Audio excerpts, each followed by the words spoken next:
انہوں نے بھی تو یہی کہا کہ جب ہم آئے تو 19 بلین 20 بلین ڈالر کا کرنٹ اکاؤنٹ کا خسارہ تھا اور ملک دیوالیہ تھا، تو ہم نے آ کے دیوالیہ سے نکالا.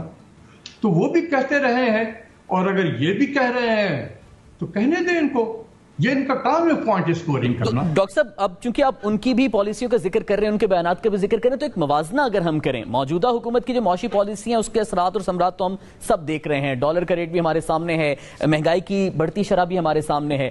ماضی کی حکومت کی بھی معاشی پالیسیاں اگر کمپیریزن کیا جائے تو آپ قدر بہتر کس کو قرار دیں گے؟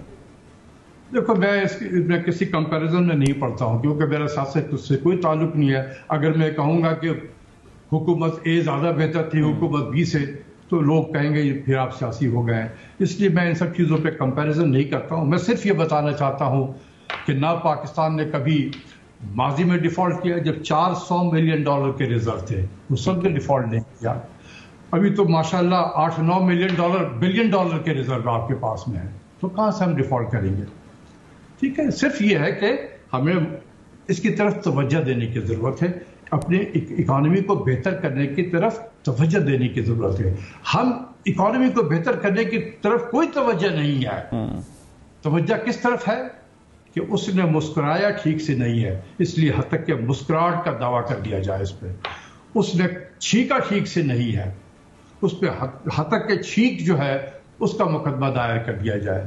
تو اس قسم کے اگر کام ہوں گے کسی ملک میں تو آپ بتائیں کہ جو کام کرنا ہے سب آپ بھی پروگرام کر رہے ہو ٹی وی پہ کہ یہ معیشت معیشت معیشت. تو اگر میں معیشت کی طرف توجہ حکومت نہیں دوں گا، ان سب فضولیات میں اپنا وقت ضائع کروں گا، تو کیسے معیشت ٹھیک ہو جائے گی؟ کیا آسمان سے کوئی آئے گا اس کو ٹھیک کر دینے کے لیے؟ کامن سینس بھی تو استعمال کر رہے ہیں لوگ. تو ڈاکٹر صاحب، موجودہ حالات میں جو بھی ضد ہے، ڈیڈ لاک برقرار ہے، ٹھیک ہے، آئیڈل سچویشن میں تو یہ ٹوٹنا چاہیے، لیکن جو موجودہ حالات برقرار ہیں اس میں بطور اکنامک ایکسپرٹ اور بطور استاد آپ کیا سجیشنز 3 ایسے کوئک سٹیپس آپ دیں گے کہ گورنمنٹ کو جو ہے یہ اپنانے چاہیے جس سے کسی حد تک سٹیبل کیا جا سکے اکانومی کو؟ دیکھو یار، میری سجیشن سے دینے اور نہ دینے سے کوئی فرق نہیں پڑے گا. کیونکہ جس نے جو کام کرنا ہے، اپنا جو ایجنڈا ہے وہ اس پہ کام کریں گے. میرے مشورے پہ اگر قوم عمل کر رہی ہوتی تو آج اس کو یہ دن دیکھنا نہیں ہوتا. میں واحد شخص تھا پاکستان میں جو میں اپنی آنکھوں سے پاکستان کو ڈوبتا ہوا دیکھ رہا تھا، اس کی معیشت کو، اور اس لیے میں کہہ رہا تھا کہ خدا کے واسطے IMF میں نہ جاؤ، برباد ہو جاؤ گے. تمہارے پروگرام میں 10 مرتبہ یہ میں کہہ چکا ہوں. تو کاش اس لوگ میں تو آج میں جو کہہ رہا ہوں اس پہ بھی لوگ عمل نہیں کریں گے تو they will pay the price. اس میری باتوں پہ توجہ نہ دینے کی وجہ سے جو آج تباہی مچی ہے، اس سے بچ سکتے تھے اگر میری باتوں کو توجہ دے دیتے. آج جو میں کہہ رہا ہوں کہ اس کا صرف اس سے نکلنے کا صرف ایک ہی راستہ ہے، free, fair and transparent election, sooner the better. بالکل ٹھیک ہے، آپ کی جانب سے اسی طریقے سے نکال دیں. چھوڑے کہ یار یہ ایک پاگل شخص ہی باتیں کر رہا ہے، کیا الیکشن کی بات کرتے ہیں. تو خدا کی قسم کہتا ہوں اس ملک کو بہت نقصان ہوگا، بہت نقصان ہوگا. پھر اسی طریقے سے میں آپ کو بتاؤں گا کہ دیکھو اس وقت میں میری بات نہیں سنی گئی تو دیکھو آج کہاں سے کہاں آ گئے. دعا ہماری یہ کہ آپ کی یہ بات سنا کہ آئندہ کو ہم ریگریٹ نہ کر سکے اور ملکی معاشی صورتحال کو سنبھالا جا سکے. بہت بہت شکریہ ڈاکٹر اشفاق حسن صاحب ہمارے ساتھ آپ موجود تھے. ناظرین، پروگرام پاکستان کا سوال سے مجھے اجازت دیجیے. پاکستان کے دیگر سوالوں کے ساتھ دوبارہ آپ کی خدمت میں حاضر ہوں گے. اللہ نے